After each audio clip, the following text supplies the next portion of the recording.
स्थानिक स्वराज्य संस्थांच्या निवडणुकांना आव्हान दिलेल्या 42 याचिकांवरती सुनावणी सुरू। सीमांकन आणि प्रभाग आरक्षणाला आव्हान।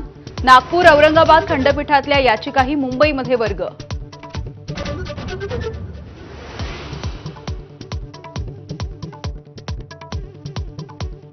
मतदार यादीमध्ये नाव नोंदणीच्या संदर्भात धक्कादायक बाब समोर।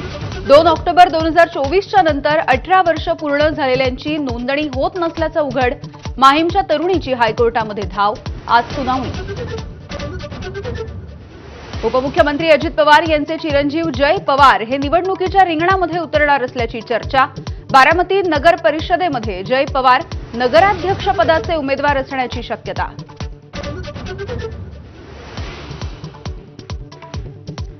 राज्यातील प्रकल्प वेळेत पूर्ण झाले पाहिजेत। मुख्यमंत्री देवेंद्र फडणवीस अधिकारी आणि कंत्राटदारांवरती संतापले। पायाभूत वॉर रूम बैठकीमध्ये मुख्यमंत्र्यांचा रुद्रावतार।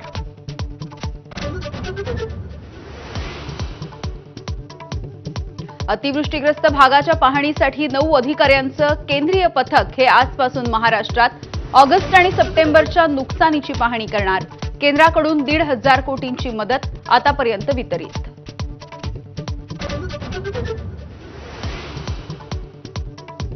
पकडलेले बिबटे वनतारा किंवा इतर राज्यामध्ये पाठवण्याचा निर्णय। मंत्रालयातल्या बैठकीनंतर वनमंत्री गणेश नाईक यांची माहिती। तर ग्रामस्थांसह लोकप्रतिनिधींचा बैठकीवरती बहिष्कार। मंचरमध्ये एका बिबट्याला जेरबंद करण्यास वनविभागाला यश।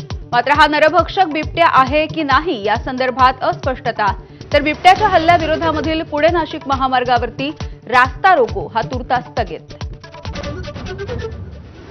संभाजीनगरमधल्या गतिमंद विद्यार्थ्याला मारहाण केल्याप्रकरणी आणखी 6 जणांचं निलंबन। शिक्षक, केअरटेकर आणि कर्मचाऱ्यांचा समावेश। प्रकरण दाबण्याचा प्रयत्न केल्याचाही ठेवला ठपका।